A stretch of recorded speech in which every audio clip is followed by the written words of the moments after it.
कक्षा 8वीं। बच्चों, आज हम हिंदी व्याकरण पढ़ेंगे। बच्चों, आज हम संज्ञा और उसके 5 प्रकार के बारे में पढ़ेंगे।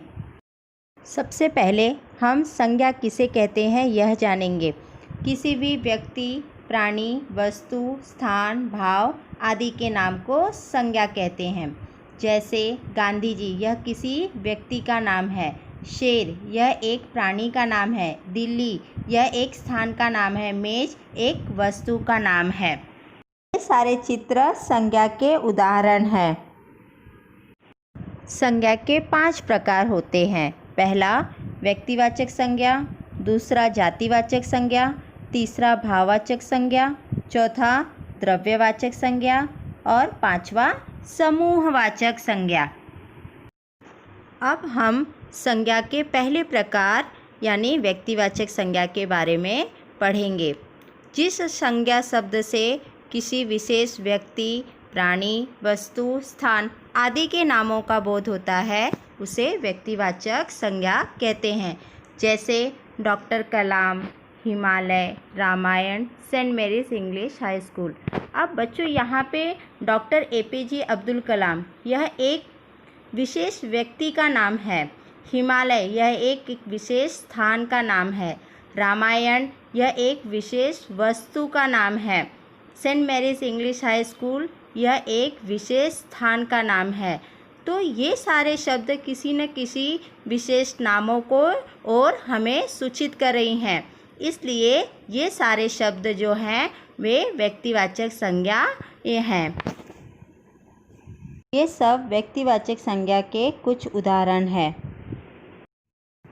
दूसरा प्रकार है जातिवाचक संज्ञा। जिस संज्ञा शब्द से किसी व्यक्ति, प्राणी, वस्तु, स्थान आदि के पूरी जाति का बोध होता है उसे जातिवाचक संज्ञा कहते हैं। जैसे लड़की, गाय, नदी, फूल आदि। अब बच्चों, यहाँ पे एक लड़की शब्द, लड़की में कोई भी लड़की हो सकती है। गाय, गाय में भी कई प्रकार की गाय होती हैं। जैसे जर्सी गाय होती है, मुर्रा गाय होती है। नदी, नदी शब्द में भी कई नदियाँ आती हैं। जैसे गंगा नदी, सरस्वती नदी, यमुना नदी। फूल, फूल में भी कई फूल होते हैं। गुलाब का फूल, कमल का फूल, कोई भी फूल हो सकता है। तो ये सारे शब्द जो हैं वे हमें अपनी पूरी जाति के बारे में जानकारी दे रहे हैं। तो बच्चों, इसलिए ये सारे शब्द जातिवाचक संज्ञाएं हैं। ये जातिवाचक संज्ञा के कुछ और उदाहरण हैं। तीसरा प्रकार है भाववाचक संज्ञा। जिस संज्ञा शब्द से किसी भाव, गुण, दोष, अवस्था आदि का बोध होता है उसे भाववाचक संज्ञा कहते हैं। भाववाचक संज्ञा वह संज्ञा होती है बच्चों जिसे हम छू नहीं सकते, देख नहीं सकते, सिर्फ हम महसूस करते हैं।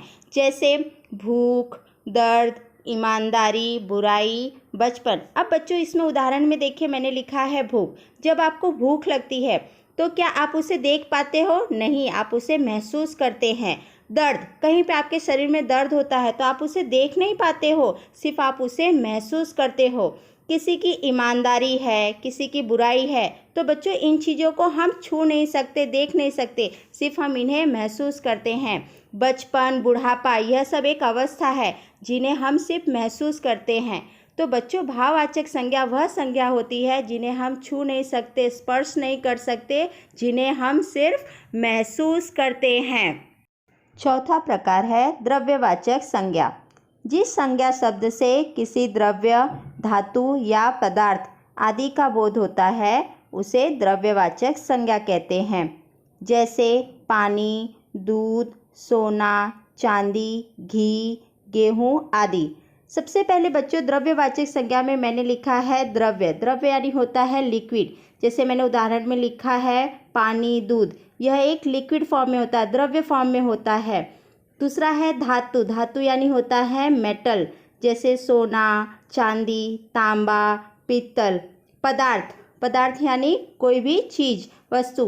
घी, गेहूँ, चावल, दाल, आटा इत्यादि। तो बच्चों, द्रव्यवाचक संज्ञा में द्रव्य, धातु या पदार्थ आदि के बारे में हमें जानकारी मिलती है। इसलिए ये सारे उदाहरण जो हैं वे द्रव्यवाचक संज्ञाएं हैं। ये द्रव्यवाचक संज्ञा के कुछ और उदाहरण हैं। पांचवा प्रकार है समूहवाचक संज्ञा। जिस संज्ञा शब्द से एक ही जाति के प्राणियों या वस्तुओं के समूह का बोध होता है उसे समूहवाचक संज्ञा कहते हैं। जैसे भीड़, गुच्छा, सेना, दल, झुंड आदि। अब यहाँ पे बच्चों देखिए मैंने लिखा है पहला उदाहरण भीड़। भीड़ में जैसे सारे लोग खड़े होते हैं। गुच्छा, जैसे एग्जाम्पल ले लीजिए कि केले का गुच्छा है तो उसमें सारे केले ही लगे होते हैं। अंगूर का गुच्छा जो होता है उसमें सारे अंगूर ही होते हैं। चाबी का गुच्छा जो होता है उसमें सारे चाबी ही होते हैं। सेना, सेना में सारे सैनिक होते हैं। दल, क्रिकेट के खिलाड़ियों का अगर दल है तो उसमें सारे क्रिकेट खेलने वाले ही खिलाड़ी रहते हैं। झुंड, गाय का झुंड हो तो उसमें सारे गाय ही होते हैं। भेड़ों का अगर झुंड होता है तो उसमें सारे भेड़ ही होते हैं। तो बच्चों समूहवाचक संज्ञा में चाहे वो प्राणी हो या वस्तु हो सब एक ही जाति के होते हैं और सारे एक समूह में होते हैं।